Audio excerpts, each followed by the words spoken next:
So we can create that distance and noticing, and you see it more clearly when you share with someone. Absolutely. And that's because we also need a mirror, and it's the co-regulation in the nervous system and all of that, absolutely, that you both spoke about. Yeah, I saw a hand. I think it made a difference that you had talked about shame and normalizing it.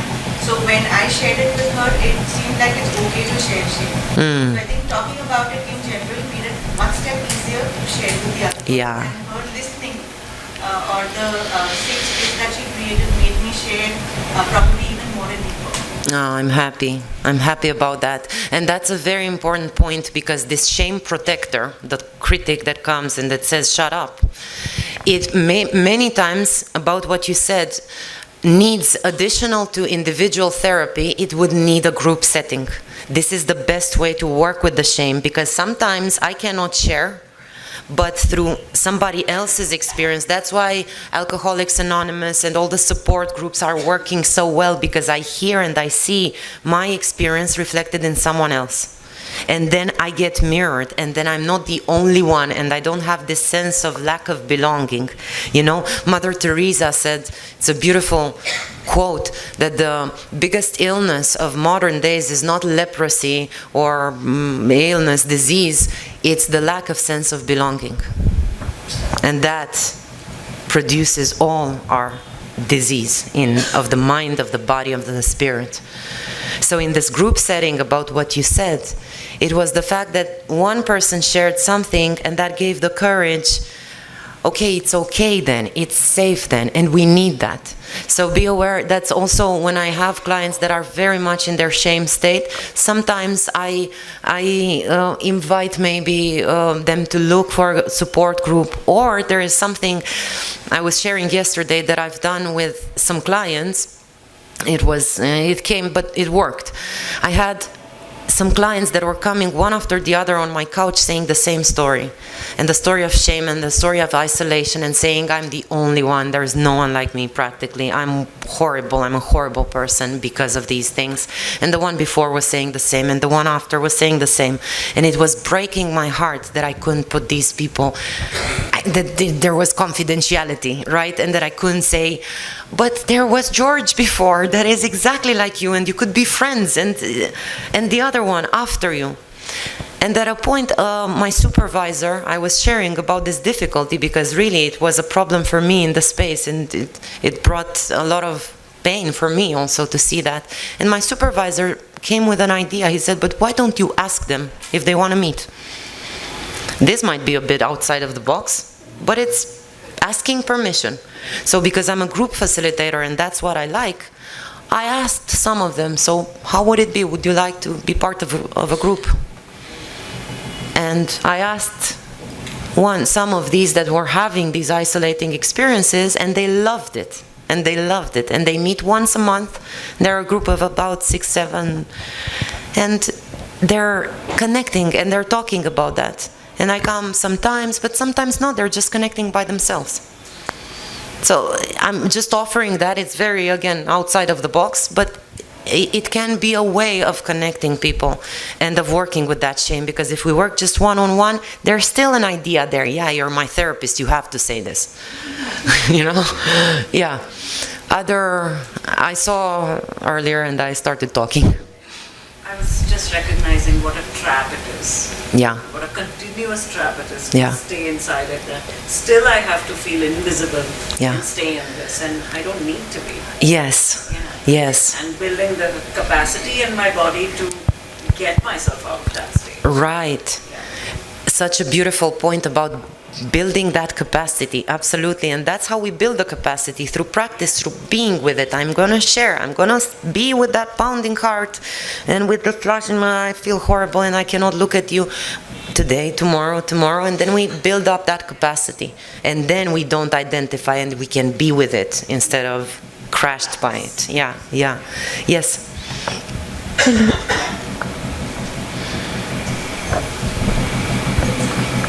Hello. Yeah. It was easier for me to listen, but when it came to my sharing, I was first thinking, what story of shame should I tell the person that they can hear it? that I was thinking कि इनको क्या बताऊं कि इनके ऊपर ज़्यादा ना वो है ना ऐसे. And then second, I did not share in my childhood also. When it happened, there was no one to share, so I did not share. So then, even now, it was difficult for me to share, and I always get this suggestion from my friend that why don't you tell us about it, because maybe in childhood also when it happened nobody was there to listen. And now if people are there, I think that I can deal it maybe from humor and all of that. So I still believe that I am nobody gets the nobody has done this apart from me, and and if I will share it with them, they will think I'm very bad. So it is better not to tell them only, And it's a very strong belief that I have. Yeah. So yeah, and I still, and I also feel that it's what you said, double standard and a disservice to other person also. That they shared with me, but I have so much of beliefs and all that. I am not able to share. So I think it's difficult to build up that trust, and so it's very difficult to talk about shame, share the shame. Absolutely. Thank you for that. And absolutely, that's absolutely exactly, that's the idea, and that's why we did the exercise earlier with the core beliefs. You saw how many of us can, I'm this, I'm that, I'm this, I'm that. Everybody, it's such a, who does not know shame? And shame tells us, I am the only one that this and that, right? And then we see it in the other and in the other. Yeah. Very quickly, when I was sharing, I could voice what I was feeling, right? I could tell her. And then she asked me, but what are you feeling? And I had to immediately stop and say, oh, okay, I am actually feeling something. So it was very easy for me not to be in my body and just explain it. Yeah. And then when she asked me, are you feeling something? That's my cognizance that, okay, maybe I am feeling something. And how was that when you realized I was that like, you... I want to shake it off. Exactly. Yeah. And that's, you see, I want to shake it off. That's exactly it. Thank you for that. And that comes, it's the dissociation, right? From the very hard bodily experience that feels unsafe. So yeah, that I perceive it's unsafe. So yeah, I can tell the story. I'm in my mind, very cognitive, but I don't feel the body. And when I feel the body, I want to shake it off. And now if we have a person that feels it and cannot shake it off, what's a logical thing to do? And that's when the escape comes logical. Yeah. Yes. I feel shame is a wasted emotion to carry with in a future. So don't create your story to exaggerate that shame. Share it with a person whom with you are comfortable with, or use catharsis and keep that shame at the moment as early as possible and go ahead and be in the present. Beautiful. Thank you for that. Absolutely. How important to keep to catch the shame as early as possible. As I was saying about that upside pyramid, it loves to create this whole story, right? And it will create another and another, and it's this snowball that is going. So if I can catch it early and remember that it's a common human experience. Yeah. Thank you. Yeah. Okay. As I promised, this will have a second part, this exercise that touches a little bit upon what some of you were mentioning, but I want to go before that a little bit back, because I was saying about the suicide survivors. Also, I want to say, because I saw a lot of people, and I know there's a lot of information here, and I saw you also making pictures. This is a presentation done specifically for this, and you can have it, right? So you can also take more time and look over it. I'm not going to stay longer here, but because it explains itself, but just what to be aware of in suicide survivors is that there are multiple layers of shame. So we might unravel one, but there might be other. And if we look at it, it can be the base. We can think of it as the first original pain, right? That led them to having the suicidal ideation or attempt. So it's the individual pain. Why did that happen? It was already a sign of disconnection, right? It grew in silence and in disconnection. Now, then they had the attempt. After they had the attempt, it's a really useful question for those of you who were in the workshop yesterday when I presented that intake form, when we asked them, so how do you feel around your attempt? And people might have, a lot of people come with the story, I couldn't even get this right. I couldn't even get this right. So there we have, so first one is the shame that brought me to suicide, then I didn't even get that. Another story, another layer of worthlessness. Then it could be a lot of shame around what I did to my family or to my people, and there is some guilt in there, but there is also shame. I'm a bad person, I'm selfish, I'm self-centered, right? It can be also that story. So we really want to inquire into the specifics of that person's, that survivor's suicidality. As I was saying yesterday, suicidality is as unique as a fingerprint. For each person, we want to understand their own story and their own drivers. What leads me there? We have the guilt. We want to see the guilt. Where is it really oriented towards? It can be, as I was saying, the religious context, the family, the friends. And it's really important to also be aware that there is this part of people that are overworking again in this. So years ago and it can happen that I find myself also sometimes, as I shared, that I want to make my life worth living. There is a sort of survivor guilt and I saw it a lot reflected in a lot of people. Why did I deserve to be the one that didn't die?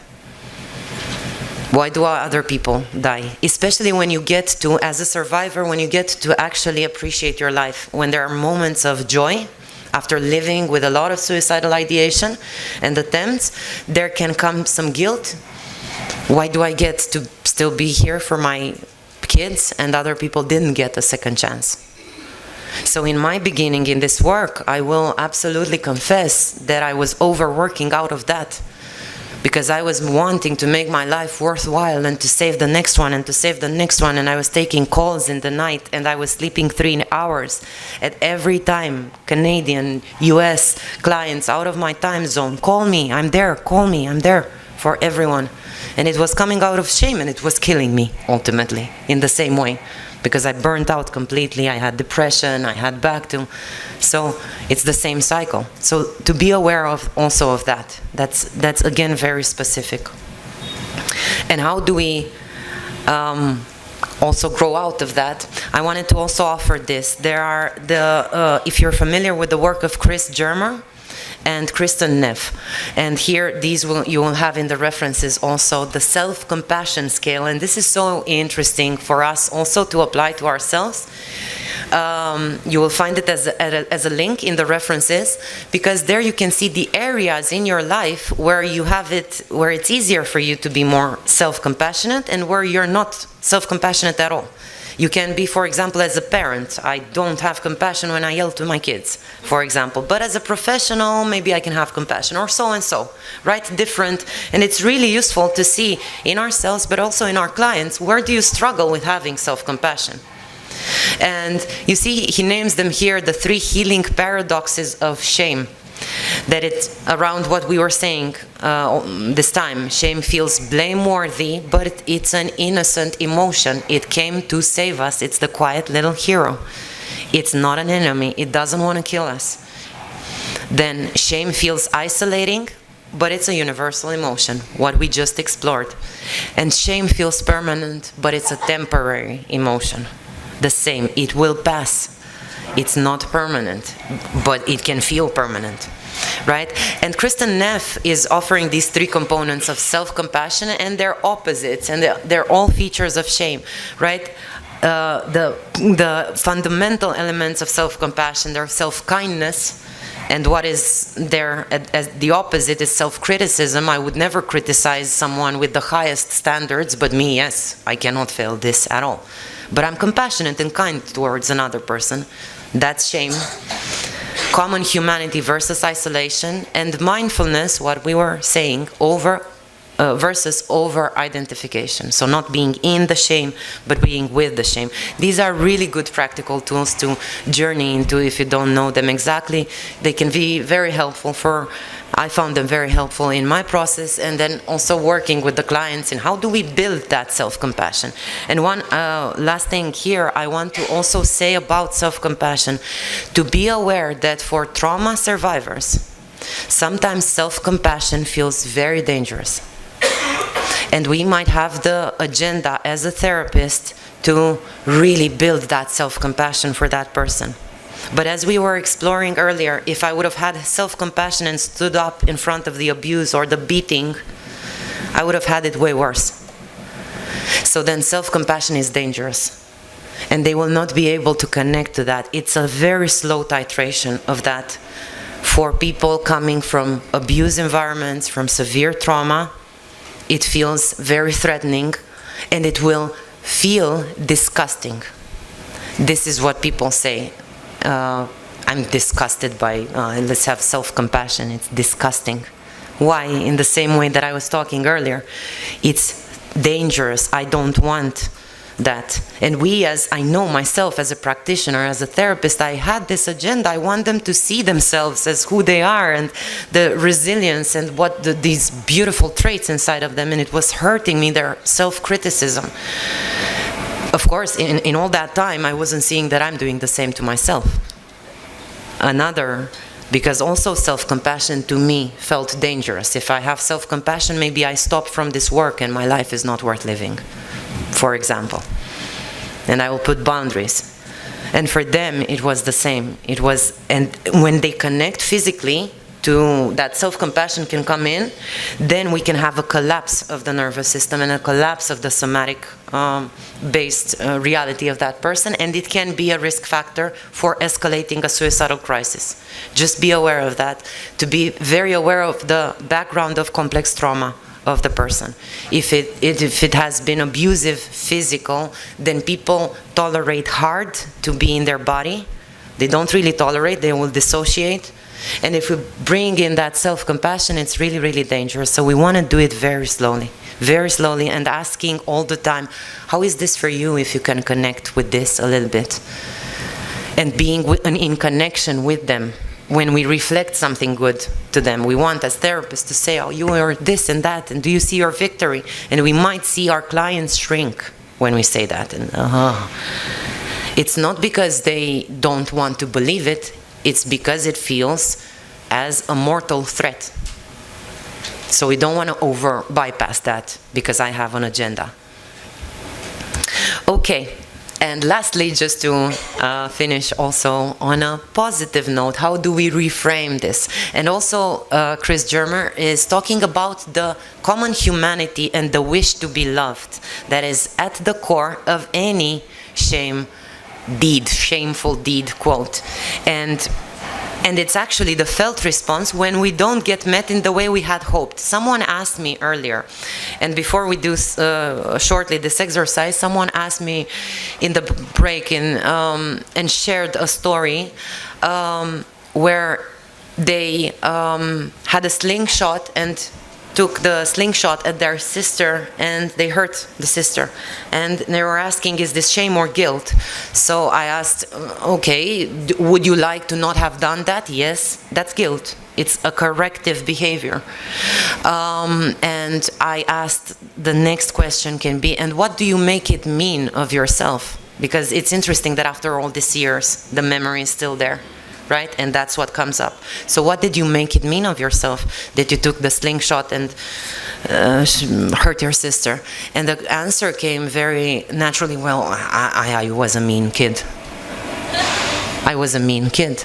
Yeah. So then I asked, okay, so before doing that, you planned to hurt your sister when you did that? Did you plan to hurt your sister? No, of course not. So how come you were a mean kid? And not a kid that did a mistake? And I'm sure that if I would have followed up and asked, okay, so if you have a kid that does that, would you say it's a mean kid? But that's our belief that gets carried there, right? And this is where I would go further and ask, so what was your need when you did that? I wanted, maybe, I'm just assuming, but maybe, attention, attention. Or maybe I wanted to play, or I wanted attention, Is it wrong to want attention? We die without attention. We die. We don't cry, we don't get fed without attention. So that's when shame comes. It's that felt response when we don't get our basic need met, and then we make it mean something about ourselves. So we can identify also in ourselves or in our clients the humanity in seeking to belong and care and be cared of. And so we want to see this universal human need that we had behind our action. So now I would ask you if you'd like to come back in those pairs, just 2-3 minutes, it's very fast. If you can identify exactly what it says here, I wanted to. Can you identify the need or longing or find the common humanity in your shame story? What were you looking for? What was your wish to be loved there? What did you need when making space for that instead of the story of shame? How does that land in your body?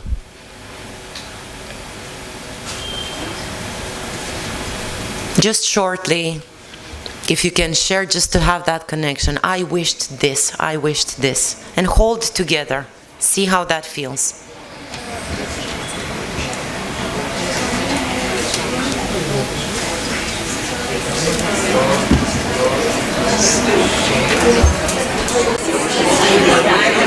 Yeah, we don't have time, so slowly.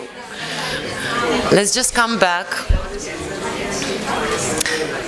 And notice a little bit before we share, maybe, just notice how your body feels now. If there is any difference, maybe there isn't, we don't, but just notice if there's the smallest difference from how it felt earlier in sharing the shame. Is there? And let me know if for anyone there's a difference. Yeah. I don't know if I'm supposed to share or not, and it's not even going to add anything, but I just want to share about even the activity before and even this one right now, it really did make me feel very comfortable with my shame. Now, even right now as I'm speaking, I feel a lot of shame, but now I've given it all. I got a phone here. I feel like I don't care if you judge me or not. I'm just very, very happy to be here. Thank you so much for that. It has really helped me guide my life a little. Beautiful. Thank you. Thank you. Yeah. And you see this warmth towards the shame. That's why I like to keep this shame workshop, because it's like a shame party by the end. Yeah. When I have not shared, I had teary eyes. I could feel shame here in my tears. And when I shared in this exercise, I feel a heart connection, like a ray coming out. Yeah, the heart connection. Yeah, I understand. It's a common, it's universal language. Yeah. Beautiful, beautiful. And while we hear this in a second, also really hear these experiences and these connections and let them be a resource for you. Let them land in your body. Maybe they're languaged differently than we would say, but see that it's the same experience. As those negative beliefs, they're the same. Actually, the shame is the most connecting emotion. We all know it. We all have the same thoughts, actually. And when we switch it to the wish to be loved, let's see. Yeah. Even if I did not share any shame or any experience with anyone, just the fact that it made me think to myself, oh, do I have an experience? Or just the fact that it came to my mind, right? So I was confronted with it, and it somehow was now the truth, it was the reality. And even if not sharing it, it just felt better to think about it or even consider talking about it, or like even now speaking in general. It's like the warmth, we can like feel it. Even if someone else is sharing, you can just somehow feel the connection, and I love that. Absolutely. Yeah, thank you for sharing. I had a question also. Yeah, just here. Yeah. Yeah, I know. Yeah, thank you. Yeah. I had a question. the shame arises from the wish to feel love. Now I want to feel love, so I had say cigarette or alcohol, and then I feel shame, and then I feel guilty about it. And the cycle, I want to feel love, but Yeah. then I'm doing say alcohol. Yeah. Then I'm coming into it. Yeah. Shame is it's eating me or it wants to. Yeah. Thank you for offering that, and that's the source of all addictions, actually. It's the wish to be loved that is not met or fulfilled in another way. Can we validate that basic human need? If I would tell you, look, I really wanted to be loved, so, I don't know, I smoked a cigarette, I drank, I went to someone and pulled their sleeve, would you say you're a shameful person? No. So what do you make it mean of yourself? That you didn't find any other way to feel loved, so you had some alcohol. What does that say about you? I am how? Less than others. Yeah, it's a belief. I am less than others. Is this belief familiar to you? Yeah. Okay. So it's not about the alcohol. It's a familiar belief that you've carried with you. And it will use, as I said, the smallest thing. I needed to take some alcohol. But how would it be if you switched to the compassion? Oh, wow. Okay, I didn't find in that moment any other way to feel loved than to get this disinhibitor where I can connect to people. I did not do it willingly. Yeah, of course. I have this belief that I am inferior. Is my belief. Yes. So even if I pick up on addiction, my addiction would be not talked about so much. Yeah. Say sugar. Yeah. It is not considered. Yeah, I understand. And all addictions are very much based on this belief I am inferior. So we are trying to self-medicate with our addictions. Even with suicidality, it's a self-medicating technique of bringing some relief, of bringing some, also some balance in the neurotransmitters, as I was saying yesterday about the client with the funeral fantasy. Yeah. We don't have time. There are 2 more minutes, and I want to listen just to, and we talk after. Yeah, there was a hand. I wanted to say that after share, like the second, I felt a bit anxious. It's so good that everyone felt warm and all. And since we are talking about addiction, I felt like I need to smoke, I need to go out, I need to smoke. Yeah. And since we talked about addiction, I also wanted to talk about how it happens with me. I am addicted to maladaptive daydreaming. Maladaptive? Daydreaming. Okay. Yeah. It's like a coping mechanism. Yeah. I listen to music, I walk in my room continuously until I feel tired enough to go and sleep by listening. Thank you for sharing that. Can I ask how does it feel now, that anxiety that you were saying about? My body feels warm. Okay. So it feels warm. Just allow that warmth. Yeah, because you had the courage to name it. Yeah, okay. Thank you all so much. I would love to interact 3 more hours, really, but the session is over and there will be a bell. Yeah, okay, thank you so much. Thank you.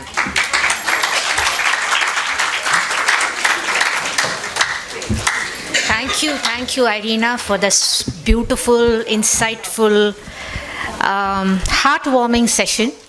I'm sure all of us must have got a lot from this. It's like, it's like layers of the cake, I feel. The deeper you go, the subtler you feel. Quite a few topics were touched upon. The differences, subtle differences between shame and guilt, between attachment and authenticity.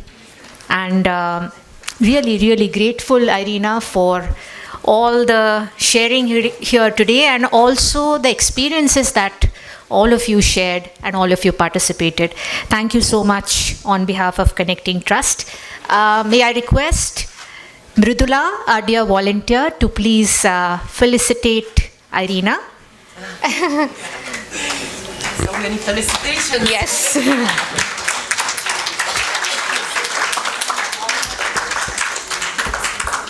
Thank you, Irina. The generosity with which you shared all of this. It has really, really deepened our understanding, and I'm sure in the room,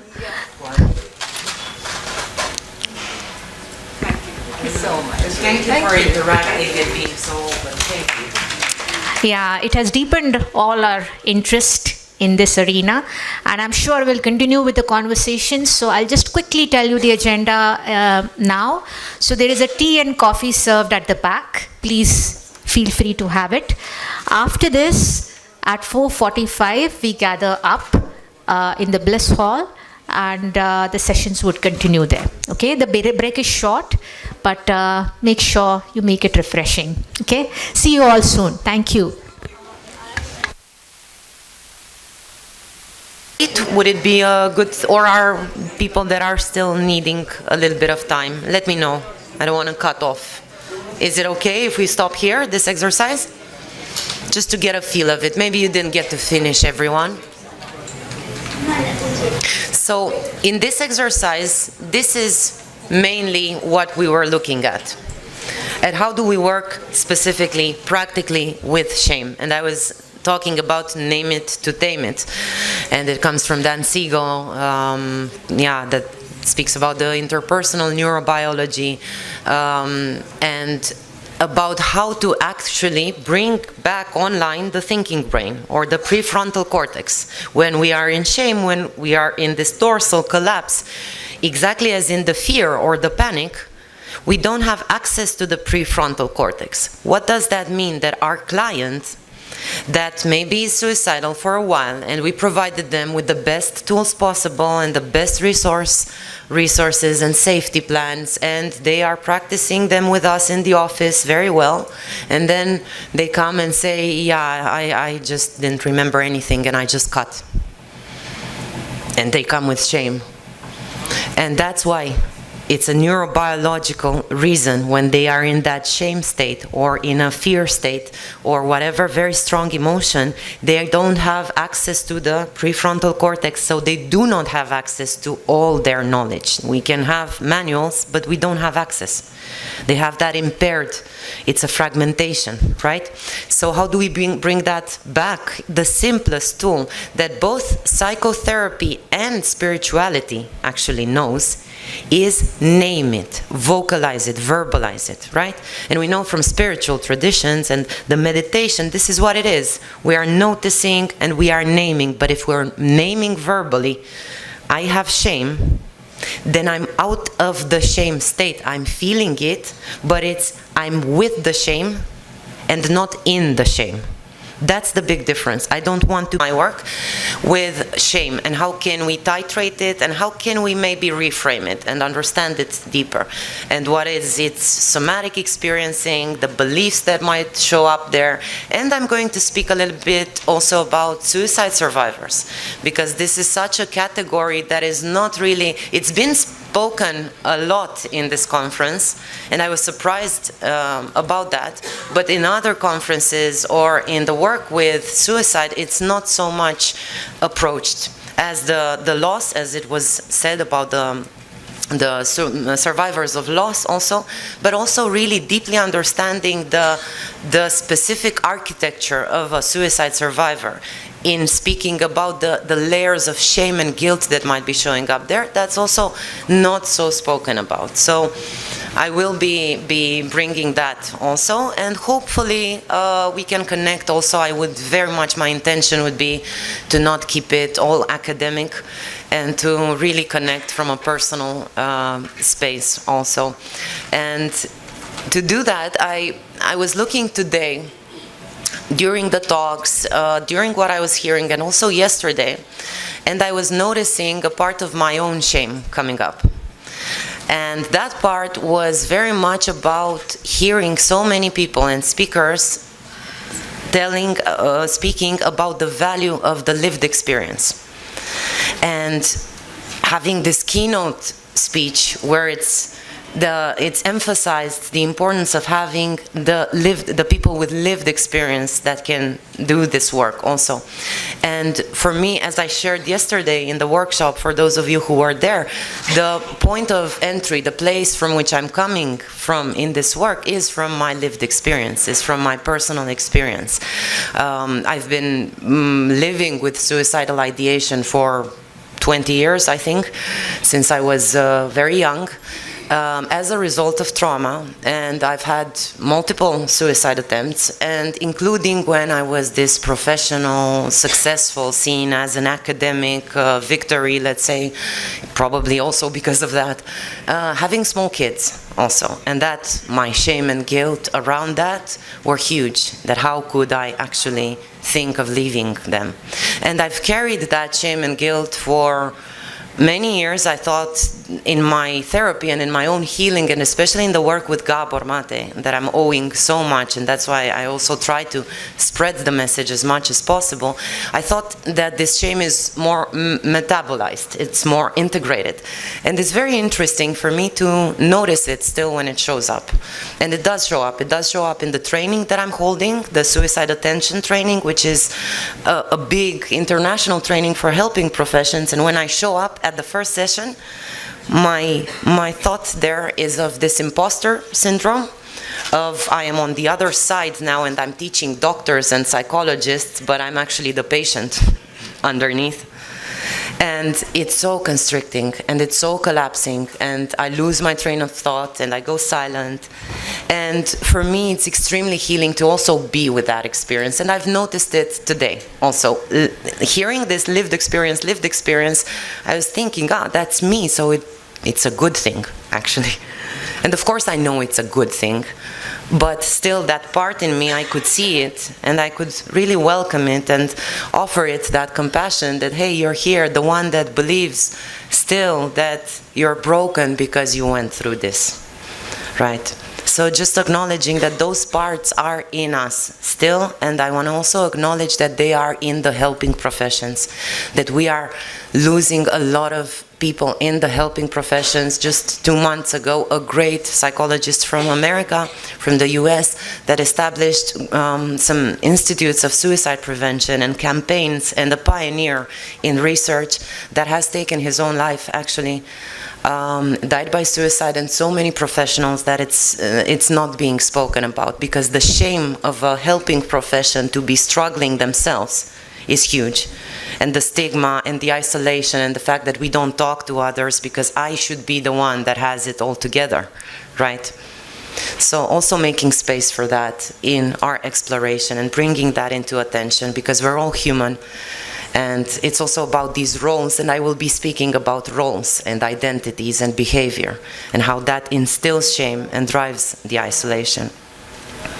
So before jumping into the presentation, I'd like to invite you, if you'd like, let's see, and you don't need to participate, it's a very short show of hands, let's say, to open this conversation. If we speak about addictions, because you know I'm coming from very much the lens of Gabor Mate, trauma work, addictions, and so on. And in my work, everything that you will see is very much coming from the idea that the work with addictions and what he brought in the work with addictions is life-saving in the work with suicide. And that's the same way that we work with it, looking not what's wrong, but what's happening to you, why the pain, right? But talking about shame, so we know probably that addictions can look in many different ways. It's not just drugs, right, or alcohol.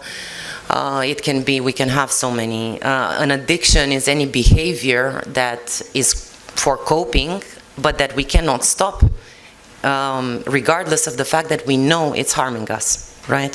So addictions can be to anything, to shopping, to education might be. I know I'm one of them. I'm gathering courses and trainings compulsively, and sometimes not taking care of myself because I can stay two days online and forget to eat because I study something.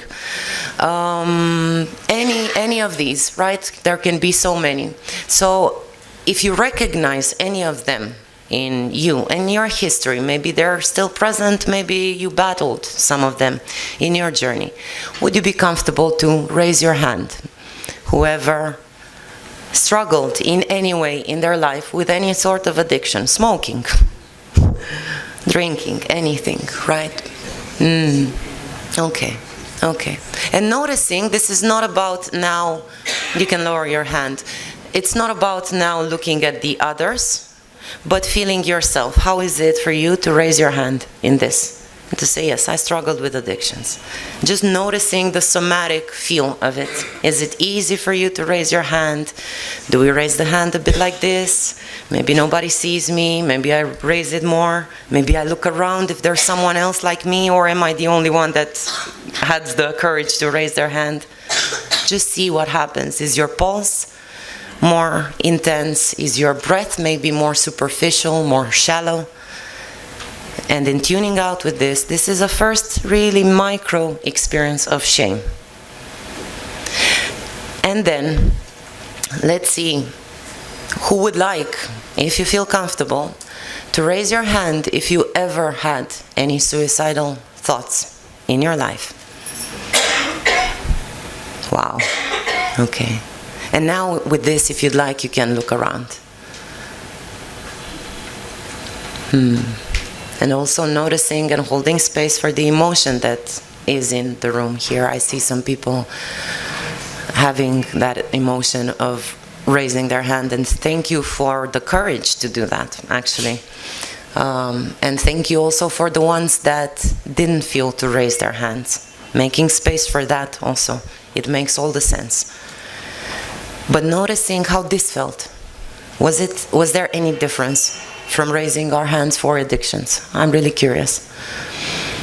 Was there any difference in your felt sense in the body? Of course, it was a fast gesture, right? But when you remember it now, yeah, I raised my hand when they said. How fast did you raise your hand? What came up in the emotion? Could you tell? Yeah? A lump in my throat. A lump in your throat, yes. Yes, absolutely. Yeah? With addiction, I was judging myself if anybody else is judging me or not. Okay, wonderful. So with addictions, he was judging himself, right? With suicide, not.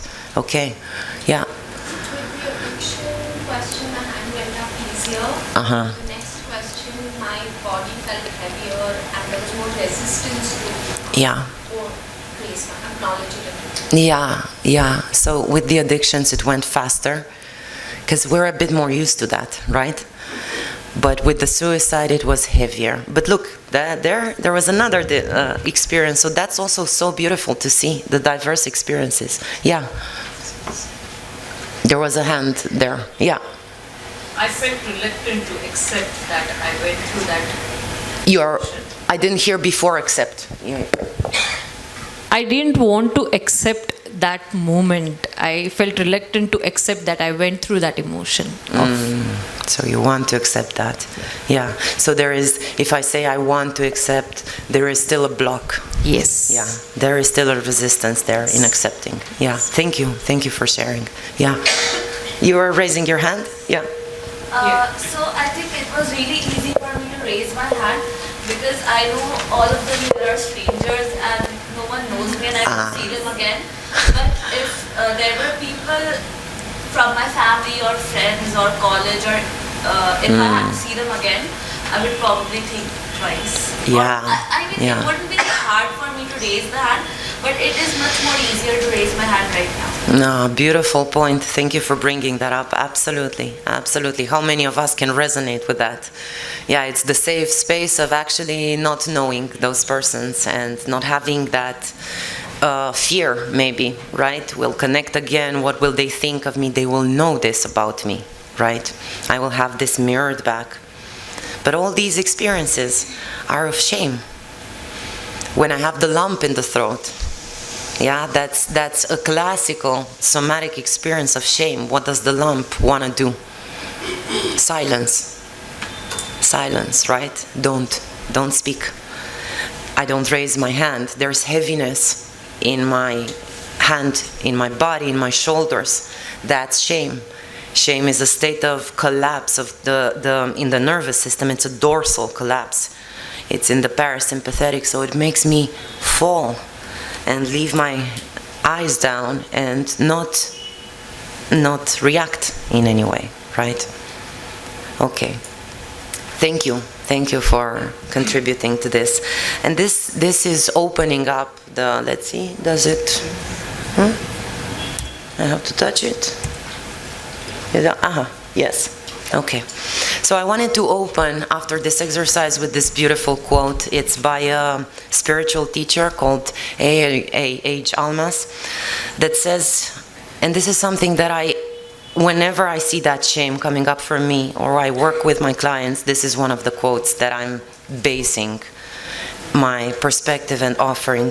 Your conflicts, all the difficult things, the problematic situations in your life, and we can connect now while we're here with our own experience, are not chance or haphazard. They are actually yours. They're specifically yours, designed specifically for you by a part of you that loves you more than anything else. So how is that to connect to that in that way? My addictions, my troubles, my shame, my judgment, they're there. The part of you that loves you more than anything else has created roadblocks to lead you to yourself. So the blocks, the resistance, what's happening to me, what is it doing? It's putting, almost like in a Lego, right? It's putting these fences, not here, not here. And I have to bump my head and find the way. You're not going in the right direction unless there is something pricking you on the side, telling you, look here, this way. That part of you loves you so much. Does it? Yeah, maybe like this. That it doesn't want you to lose the chance. It will go to extreme measures to wake you up. So if we think of suicide here, of suicidal distress, and what I was talking about yesterday, about it being this treasure to be explored, this guide that will do, fierce protector, that will do anything that is needed to bring us back into a life that is aligned with who we are, with our purpose and with meaning. It will go to extreme measures to wake you up. It will make you suffer greatly if you don't listen. What else can it do? That is its purpose. And what is this part, if we think of it? How? A loving witness. A loving witness. Beautiful. Beautiful. What else? How can we? What do you feel when you think of this part? If you don't flow, then things happen like this. You don't feel. If you don't flow. If you don't flow, yeah. So flow, a loving witness. Yeah, this can be called whatever you resonate with. It could be the higher self. It could be your higher intuition. It could be your soul that will create those roadblocks. But it's not to make you suffer, it's to guide you. And if we trust that, if we don't make it a personal flaw that I'm having this problem, that I'm suicidal, I'm battling suicidal ideation, it's not a problem, it's a guide. It's putting those roadblocks, and then I can bring that curiosity that I was talking about yesterday. Okay, here it is coming up. And if the shame will tell me, shut up and don't share, I can look at it and I can share it, as someone was saying earlier about the importance of sharing when we are in a state of shame, of expressing, right? Which is the antidote to suppressing. Shame makes us suppress, push it down. And that leads to depression, right? That's the dynamic. That's what depression means, that I'm pushing down something. So the antidote is expression, but it's really hard to express from a state of shame. But if we look at it this way, okay, I have this roadblock. What is it leading me to? This higher self part, loving witness, is here with me. So, as I was saying, for a suicidal person, any difficulty experienced, and not only suicidality, any pain that is coming from an unmet need, can lead to a conclusion of personal failure or a verdict upon the self as being defective at its core. So, for so many people, actually experiencing suicidal distress, the story might be very similar. I have some unmet needs, which are basic human needs of connection, maybe of being seen, of being heard, of being loved, of being validated. But I deny those needs. So when I deny those needs and I have shame and I push them down, I construct the belief of myself that I am defective. And this is very important, that's why we say it's foundational to reframe this perspective in the work with suicide. Because shame is a dead end. Shame, what it says, it speaks in I am statements. That's how we see, and it will be later on, but I will prefer to speak freely, about the distinction between shame and guilt. They seem to be the same, but they're absolutely not the same. Guilt is goal-directed, right? I might have guilt if I come late to this session and you all are waiting for me. I should feel guilt. Why? Because I need to correct that behavior and to repair towards you. And that's a vital force. It's a life-affirming force. I'm looking in the future and I'm correcting something. And according to studies, actually, guilt is inversely correlated with suicide, whereas shame is highly correlated with suicide. And people mistake these two. And what is the difference is that shame will say, so I came late to this session, shame will say, I am worthless. It's not about the behavior. It's about who I am at my core. So you came in late and it will have this narrative that we're talking about narrative earlier in the panel. The narrative, the story will be you are worthless. So you shouldn't, and then story. But guilt, no. Guilt is about the behavior and I will correct it. So that is a first really practical tool that we can look in ourselves but also in our clients, because a lot of people mistake these. And making space for that correction of behavior, again, that means that that person is looking in front. In the future, and we know that that is essential in the work with suicide, we want to create this future window. In the future, I would like to behave differently. Great. But if I am worthless, I am nothing, I am all these beliefs that we will journey into, then that's a dead end. Where do I go? There is no problem solving in the shame, and I will collapse. And of course, the logical step from that is, why should I even try? I should just take myself out. So that's why it's very important to be able to notice in our clients, in ourselves, and in the people that we work with when the shame state appears, because they might not be able to recognize, oh, I have shame. It's so hard, you saw, even for us we're in our therapeutic journey, let's say, right? And it's so hard to say, I have shame about this. But for a client that comes in, they will not say that, they will not think of that. But if we can see those cues of shame, and we see them in the body, as we looked at a little bit now, and we see them in what they say. I am this, I am worthless, I am broken, I am wrong, I am too much. I am too less, I am not enough. Shame, shame, shame. And that's where we work in distancing that person, and we'll see a little bit more in how do we work with that shame. Because if the person is in the story, shame is a state, right? It's a state of the nervous system and it's a state of the body. But the problem with shame is that from state, it escalates to trait. Right? This is my personality, I am defective, I am weak, I am powerless. And it translates the state into a constant trait that speaks to my identity. This is who I am. And this is what we really want to reframe in the work with suicide, because it's the main driver, as I was saying. And then, of course, from the trait, it has to produce a narrative. So it's state to trait to story. Our mind will need to make a story. Why do I feel shame? And it will use any single thing. The fact that I don't have a pen now. You're stupid. Everybody has a pen. Look at yourself. Anything. It will use anything in the story so it can confirm the shame. So here I'm speaking a little bit about how it's being handled in clinical practice, but I'm not going to stay much more on this because I did journey more into it yesterday, so I don't want to repeat myself a lot.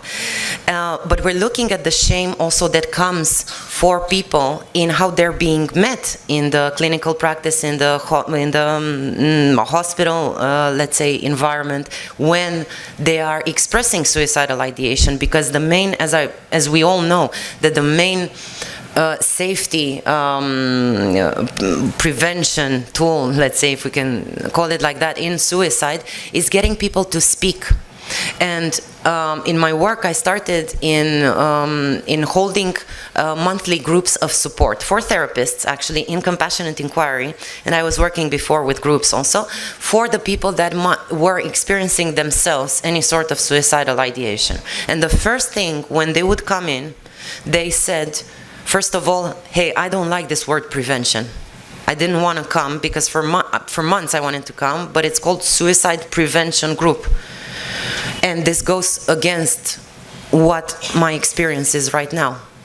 My experience is that I'm thinking of taking my life. And I would like to come to a place where maybe others have this experience, but I don't want to come for you to make me wrong, to prevent me, to come in the space and say this is wrong, what you want to do, what you think is best for you, and to put that block. So that's why we shifted, and it's important to shift that kind of, doesn't matter if the language, for me it's important the language also, and that's why I called it suicide attention, because attention is the language of love and speaks of valuing and validating someone's experience. That's how we know as kids that we're loved, right? We get attention.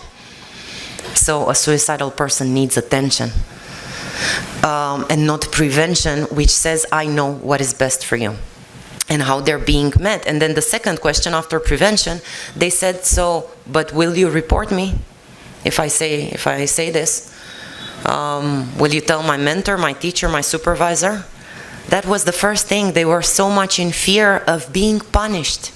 Because the truth is that as hard, as big as a word that is, suicidal distress worldwide is still punished like a criminal act. We also say, look in the language, he committed suicide, which is very important to reframe towards he died by suicide. Because commit in English, you commit a crime. And when we say that, unwillingly, of course, we are adding to the stigma, but let's look at the source of that. He's committing either an illegal act, how I heard about India, or an act against God, how it is in my country. So in my country, it's still seen by the church as this capital sin, and the person that will take their life will not be buried or received in the church. The family has to deal with it, and then the family will not be received in the church. So imagine the shame. This is still happening now. So people don't speak, absolutely, and the deaths by suicide are called, I don't know, heart attack. Yeah. So I think it's similar in some aspects to what was happening here. So looking, if we talk about societal shame, we look at that also. And also, how are they being met? So many people, for example, me, that I was sharing yesterday, when I had one of my attempts, I was in therapy with this amazing psychologist and psychiatrist from Romania, a big professor. And I said yesterday he knew nothing about my ideation, so it was not his fault, he couldn't do anything, he didn't know. And why didn't he know? Because I was afraid that he will send me to the hospital. And this is what people are afraid of, that therapists will call emergency services very soon, because it's a fear-based kind of response from therapists. And a lot of therapists, then it happens also in clinical practice. I'm sure, this is not recognizable here because we are all people wanting to work with this. But in the general field, I have colleagues that will not work with someone experiencing suicidal, that says that they have active plans. Even in passive, they're a bit, and they're sending them to me. But they're saying, I'm not working with this, I'm afraid, I'm sorry, I cannot be in this state every single day.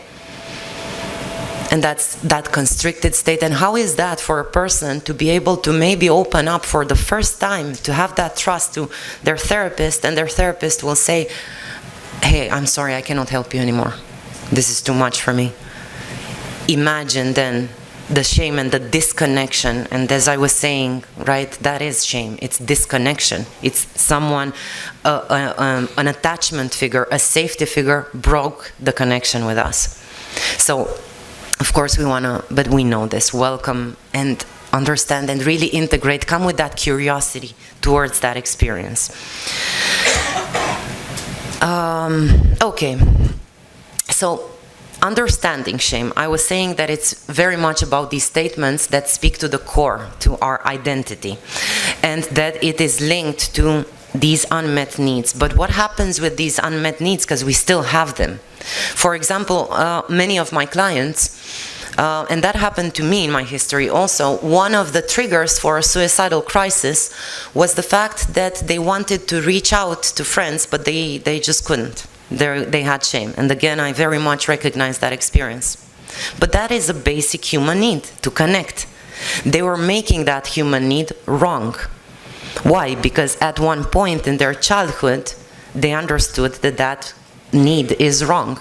That if they will ask for connection in any way, maybe they will be needy.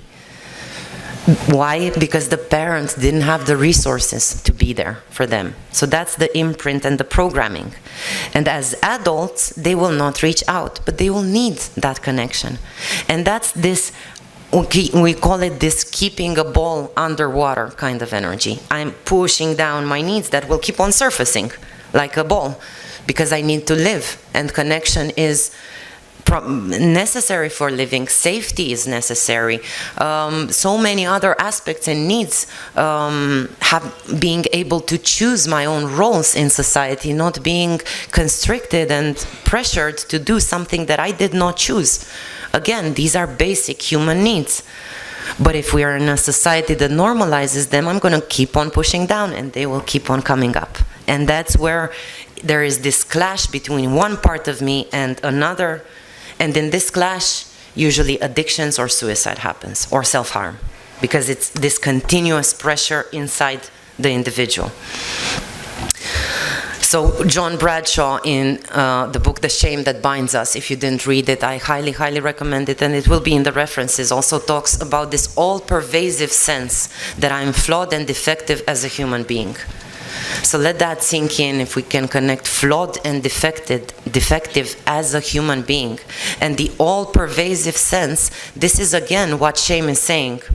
It's all the time. If I am flawed, it's not that I'm flawed now. I am always flawed, right? So this is another tool that we can work with. Being able to put in a temporary sort of box the experience of the person, to place it in a moment in time, and to fight against in some way, to bring transparency to these perceptions of always. This is always like this. And Gabor Mate, and this is very much what we can use in the work with shame. We're looking at the difference between, and maybe many of you know, between authenticity and attachment, right? And who did we have to be in order to get our needs met? That's what attachment means. I had to be the good child. I had to be the one that is always the first in class. And that's a lot of pressure. And that's how you will get love. As an example, I had to be the quiet kid in the house because maybe other kids were very turbulent. So I had to be the nice kid and the cooperative kid. And so on. We're going to look at many identities. And that's attachment. It's practically how we developed our personality as an adaptation. Personality is an adaptation to adverse childhood experiences, actually. It's how we coped. It's how we adapted. But we identify with it and we say, I am this, I am the professional, I am the smart person, I am the this. And that's not who we are, and that is becoming a cage that will suffocate us. And it will instill the shame once we do not prove our identity with the smallest thing, right?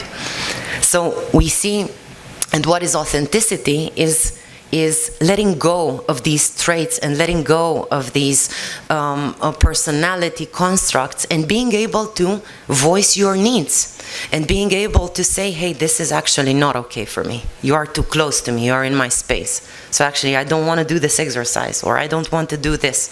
That's authenticity. But attachment will say, I cannot do that because I'm going to offend someone. Right? And keeping on, and there's shame. That's shame. And if we keep on choosing that attachment over authenticity, we suppress our nature, we suppress ourselves. And what Gabor beautifully says is, whatever survives is just a fragment of the true self. So we actually really lose the self in choosing authenticity. And this is, it can be a beautiful exercise, a self-reflection, let's say, question for us all. Where in your life do you not say no? To what in your life do you not say no? And what is your story when you don't say no? Maybe you take on, I take on many clients. I'm a workaholic. And I take and I take and I take. What is my story? Why don't I say no? Because I would feel so much, because I feel shame, because how can I refuse the help to another person? Because that means that I don't have a right to be here. That's my story. So what is our story in not saying no? Because that is what kills us, the continuous not saying no, right? And on the other hand, what would we like to say yes to in life that we don't have? What are the qualities? Because suicide brings that also. When we look, what is its purpose? What is the relief that I project I will find in the suicide? And it's very much about shame. Going away from shame and coming in my true self. I want freedom, maybe. I want peace of mind. I want lack of pressure. It's not lack of pain. People can deal with pain. People are very resilient and strong, but it's about the perception of being either trapped or powerless or worthless or hopeless. And these are all perceptions coming from shame. So there we can also see, that's what I was saying, what can we say yes to? How can we find those qualities in life and not in death? Where do I find the peace in life? Where do I find the freedom in life? And that's where it's beyond the attachments. It's beyond identifying myself with these personality traits. So before doing this, I would like to stop a little bit here and invite you into another exercise if you'd like. There are some balls on the table, and there are a lot of pieces of paper and pens. Now, if you'd like, this will be all anonymous, so as we are mostly all in the healing professions or therapists, so we are people that did their own work on themselves. We are familiar with some of our limiting beliefs. And they show up still, if we're honest with ourselves. Again, they show up in the present moment in different situations. So if you would connect and you would think, what is your main limiting belief about yourself that you're still holding? Yeah. There can be very diverse. If you'd like to write, it's just a short sentence. I am what? It's a belief, so it starts with I am. Maybe that stops you from showing up authentically in life, with yourself. Maybe that stops you from saying no. Or from harming yourself through some way, from working, overworking, or pleasing others. And if you did that, once you're done, I will leave a minute for people to maybe connect to this. You can put the notes in the bowl, and we want to just mix them up. Yeah.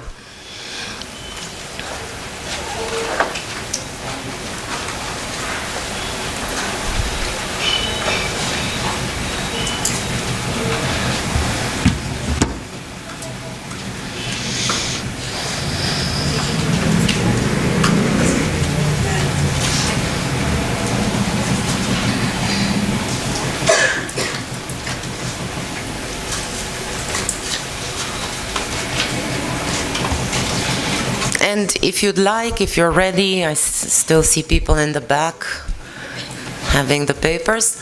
You can put them, as I said, in the bowls, and really we want to mix them up, and at a point just draw one note of that. The microphone? Yeah.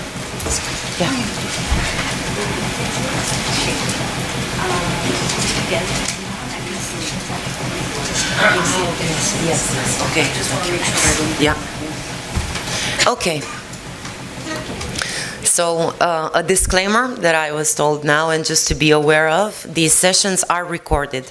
So if you share, just know that they will be recorded, and just share if you feel comfortable to know that. Yeah. Only if you're comfortable, you can share. Otherwise, these sessions are recorded. Yeah? If we're speaking about shame. Maybe. Yeah. Okay. Okay. So if you'd like to just mix up the notes, and whoever wants to, just we can pick up from a table. It would be great to hear from each table just some of those beliefs. Let's see. And you can read them out loud. You can read them out loud. It would be wonderful if we would have a microphone to just, or you can just scream them. Should we read all of it? Sorry? Should we read all of it? No, you can just pick one. You can pick one. We don't want to hear all of them. We just want to get a taste of some of the beliefs running in the room. Yeah? I am afraid. I am afraid? Yeah. Okay, great. That is not a belief. I am afraid. That is an emotion. I have fear. Yeah? Okay. So just to make that distinction, and we're going to look at that a little bit, because people say, I feel weak, or I feel abandoned, or I feel... Those are not feelings. Those are perceptions. It doesn't mean that they might not be valid, but they're perceptions, they're interpretations of the mind. I perceive myself as powerless in this situation, or as worthless. And that's where we dig to the core belief. And this is all shame work. This is what is the core belief. If I believe, for example, I am powerless, what is the core belief? What kind of person is powerless? I am weak, or I am broken, or I am something along. And that's the belief. I am afraid is very valuable, but it's an emotional reality. Yeah. It's not a mind reality. The beliefs are a mind reality. Yeah? So we want to look for limiting beliefs. What does our mind say? I'm a failure. I'm needy. Yeah, perfect. Okay, so I'm a failure. I'm needy. I'm too much. Okay. Yeah, others? I'm scared of my own power. I am scared of my own power. That's interesting. That's interesting, but let's dig deeper. That's still not a belief. It's an experience that you might have. Can we see this as a belief? I am the reason for the mishaps. For the mishaps? Yeah. Yeah, I will come back to that just to finish here. I will come back, absolutely. So I'm afraid of my own power. Yeah? Okay, so a client comes in with this. How come you're afraid of your own power? What is the story there? Could you tell a little bit? Why are you? I'm curious. So why would someone be afraid of their own power? Maybe the attention on you, maybe the focus on you. Okay, so then the attention is on me, the focus is on me. Okay, so then what? What's the problem? You're worried about the impact on the other person. You don't like the spotlight because it will show the flaws. So I'm worried about the impact on another. That's an interesting line. Why? If I'm worried about my impact on another, what does that mean? What do I believe? I'm dangerous. There we have the belief. I'm dangerous. Or there's something wrong with me, or I'm toxic, or I'm a fraud. Yeah? And that's where the self-disgust is coming in again, because someone was mentioning in the panel with the shame, the self-disgust. The disgust comes there. We have disgust towards something that is poisonous or toxic, right? That's how it develops. Disgust is very necessary as kids, because otherwise we eat something that is poisonous. So disgust is, and yeah, if I have disgust around my own person, I see myself as toxic. Yeah. And that's a very hard reality to hold, I believe. Okay, you were asking? I had a chit in this saying, I am the reason for mishaps. Oh, yeah, great. I am the reason for mishaps. Great. That leads us right to the belief. What kind of person is the reason for mishaps?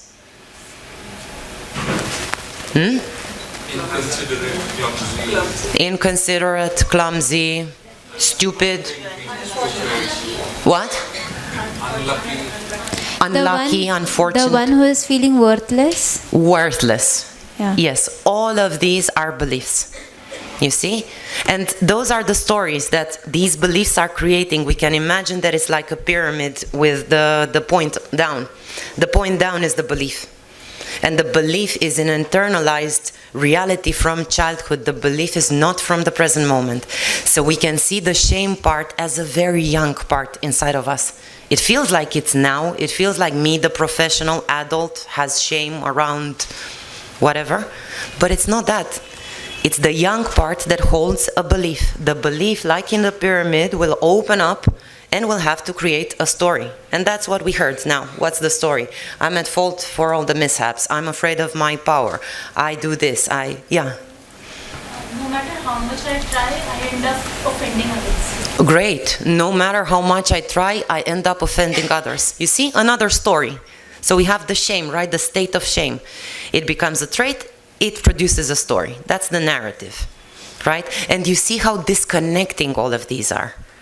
Because shame is an emotion that leads us to disconnection. Again, disconnection leads to suicide.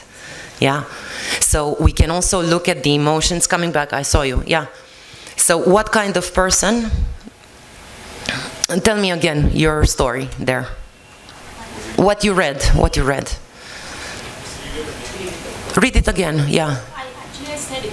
Oh, okay. Say it again just to... No matter how much I try, I end up offending others. Okay, so how are you? What kind of person ends up offending others however much they try?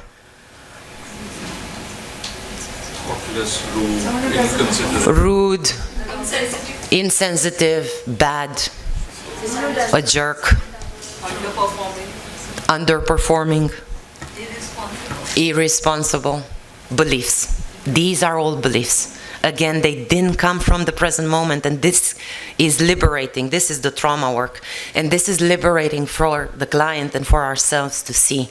It feels like it's now. It's not from now, because if we go further, I would ask, so when is the first time where, and we know this kind of line, we're all trained in it in different modalities, but when did this belief, and now we're going to another step, when did this serve you in your life? Because they sound horrible, they feel horrible, but there are some old friends that were there with us and helped us either adapt or survive. Shame is Janina Fisher with her work in parts work and structural dissociation. Highly recommend her work if you're not familiar with it. She calls shame the quiet little hero. What did that mean? When did it serve me, the shame? Well, maybe I grew up in an abusive household.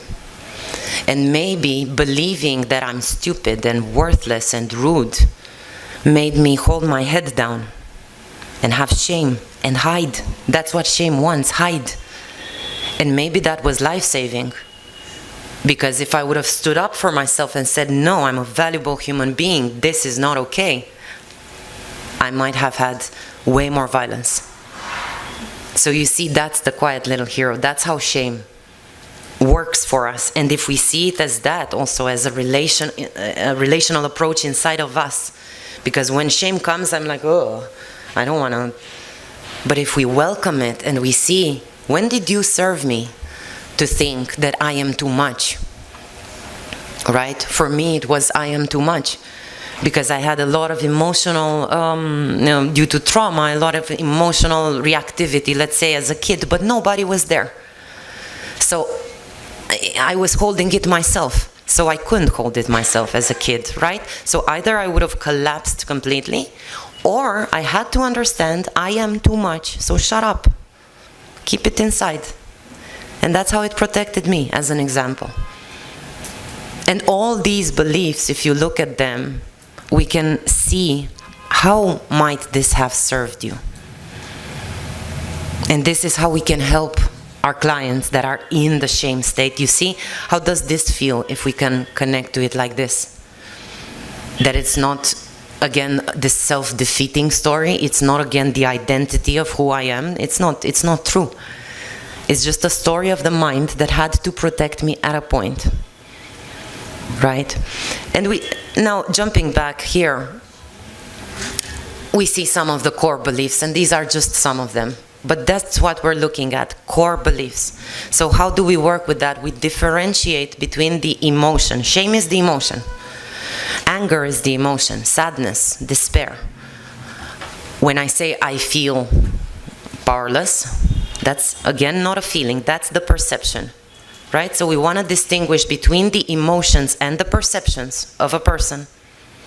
And then when we found the perception, we can ask, so what kind of person is this, whatever story you have? And there we get the core belief. And there we see the functionality. When did it appear? How did it defend you? Right? This is just like a very short and fast way to kind of deal with these steps in practice. One possibility. And it's important to see and to be aware of some of these beliefs, because suicidal people, many of them will not say they are suicidal. Also, they will not necessarily be aware of their core beliefs. If we will ask them, so you think you're worthless? Many will say, no, I don't think I'm worthless. But if we inquire into the story, oh my God, I actually do think I'm worthless. Or a part of me thinks I'm worthless. And that's what we want to get, because that's the driver for suicidality. That's where it comes from, right? So we want to get to the source. So here we hear it, we can hear the suicidality in the story. Right? I'm always so much, and my friends, and I went to work and nobody talked to me. So what do I believe? I'm a burden, I'm worthless, I'm this, I'm that. So we look at these language cues, and once we get them, these are some possible tools. How do we work with them? For example, and I wanted to give just some examples. Things can't get better and I'm helpless. Yeah, it's kind of a common one in suicide. So we want to explore, as I was saying, the perceptions. Again, the accent is on the word perception. This is not a reality. You have choice at any point. For example, I have clients that say, yeah, I'm overwhelmed, I have to be with my kids and take care of my ill mother, and I have to work 3 jobs. And it does sound to me as a therapist also like, my God, yeah, this is horrible. You're powerless. And they say, I'm powerless, I have no choice, I have to. But if we look deeper, is it really that you have no choice? Kids are abandoned all the time. You can just leave. You can abandon your mother. You can take a plane and go to another country.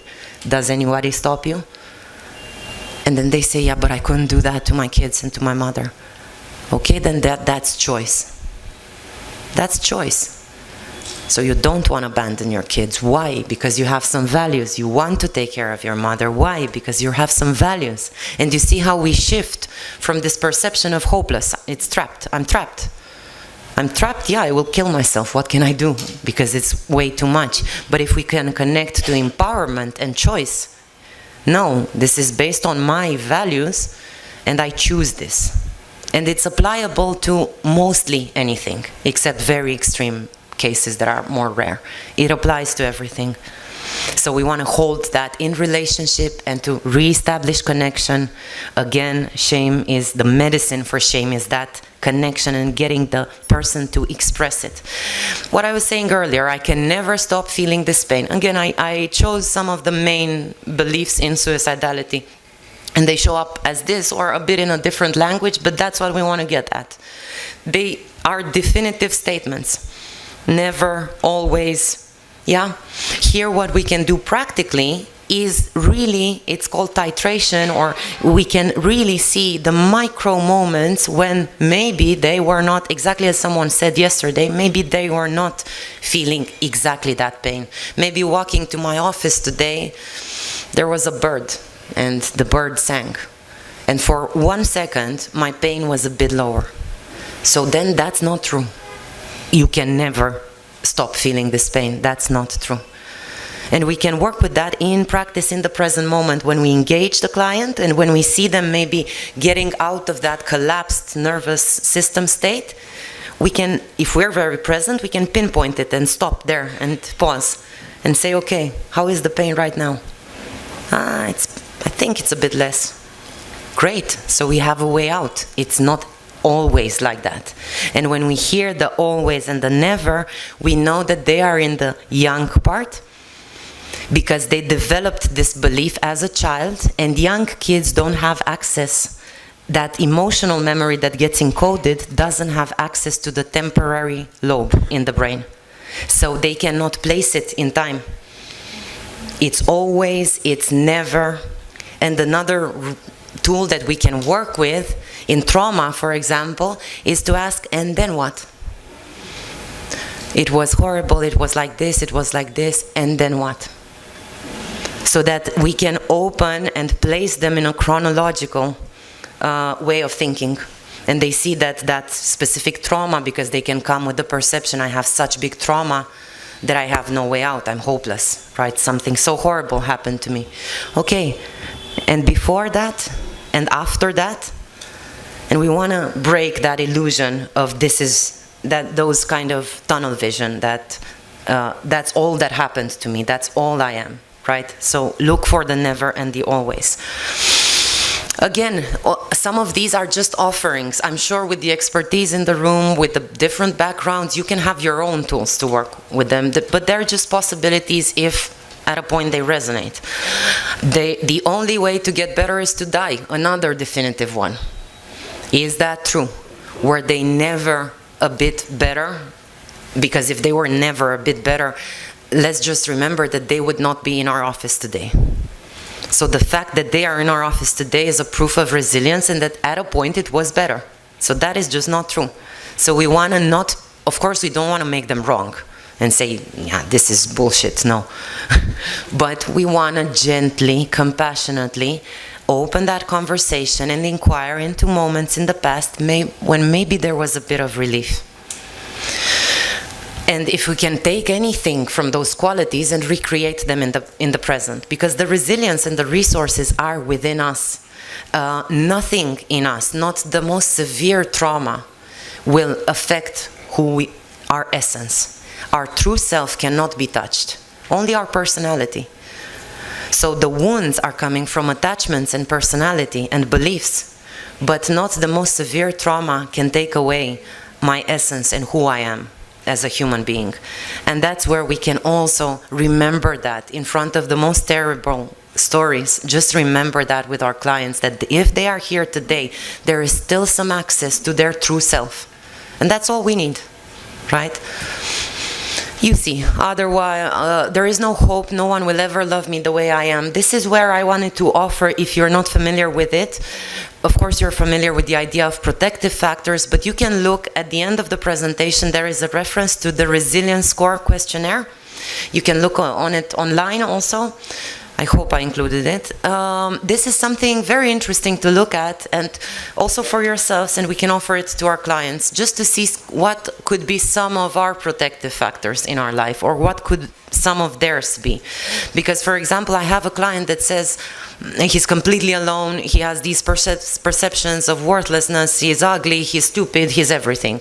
Doesn't have a relationship, doesn't have friends. So he always has this belief, no one will love me the way I am.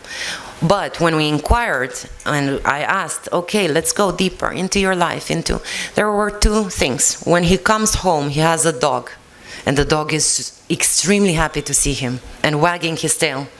And he sits down and we inquired, and what's happening there? And yeah, I sit down with the dog, and the dog really loves me. Why? Why does the dog love you? It's not just for food, it's something else, right? And then he remembered a neighbor. Actually, a neighbor was the biggest protective factor. A neighbor when he was a kid, because he came from a very abusive and alcoholic father, and that's why he developed those beliefs. But when he was getting out of the house where his father kept on telling him, you're worthless, you're going to do nothing with your life, nobody wants you, there was a neighbor that would smile very much at him, and he would be very happy to see him, and they exchanged some words. And there I could find a little bit of opening and ask, why do you think? Why do you imagine that neighbor might have smiled every day when he saw you? Yeah, I was a playful kid and I had a lot of humor. So is that true that no one will love you being playful and having a lot of humor? Those are still within you. So you see, this is a little bit of a way that we can work with some of these beliefs that are full of shame. Of course, the burdensomeness that we know, that is a big indicator of suicidality, the sense of being a burden. I'm always a burden, everything I do. Powerlessness. There we can inquire into the other friend. I'm sure you know with this, but would you ever tell a friend, yeah, well, instead of calling me, I prefer to attend your funeral. Just kill yourself. And no one probably will respond yes. So why would that be different with you? Why is it the double standard, right? And I use that, I can ask about a stranger, if a stranger will reach out to you in this way, for example. And even to a stranger, everybody says, no, of course, I will be there for them. It's not a burden. So 7 billion people are not a burden, but there is one that is a burden, which is you. So there we can crack that logic a little bit. And it's, yeah, maybe it doesn't really stick. Yeah. Okay, let's see, I want to be sure that I have some time. Yes. So I'm going to propose another exercise, because this is mostly what I've been talking about. If you'd like to do a little bit of a practice exercise in pairs. So what we will do, we want to journey a little bit into the experience of shame more than we did now. So I would ask you, if you like, to think of a story in your life as recent as possible, that a trigger that brought shame for you. It can be anything. If you can, don't choose something huge, because the shame is the same. If we choose something dramatic and huge, or I dropped my mic on the floor, it's still the same shame. So choose a story of that, and while you tell the story, building up on Sandy's exercise from yesterday with active listening, we practice that active listening, but more than that, we want to name the shame. Dan Siegel is talking about name it to tame it. Right? So we want to name the shame, notice the shame, bring that kind of mindful attention, and in connection together share how that experience is. So one person shares their story of shame and their beliefs, and I was stupid that I did that, and I felt ashamed, and they notice what's happening, and when they finish, they share.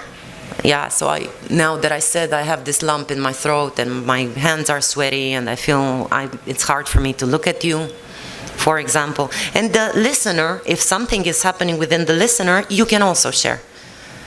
Yeah, my stomach was in a knot also, or I'm open towards this, or whatever the experience is. We want to see physically, as much as possible, as detailed as possible, what's happening physically to us when we say the story of shame. Yeah, is it possible? Would you like to? So again, you can do that whoever wants to. We don't need to do everyone. And then we switch. And there will be a follow-up. So it's just a bit of an encouragement to do it, because then there will be a follow-up to this exercise, which is a reframe. And it's seeing a bit about those beliefs. So let's try to, I don't know, take around 5 minutes maybe per person. Yeah, we can go in a 10-minute kind of sharing.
Yes.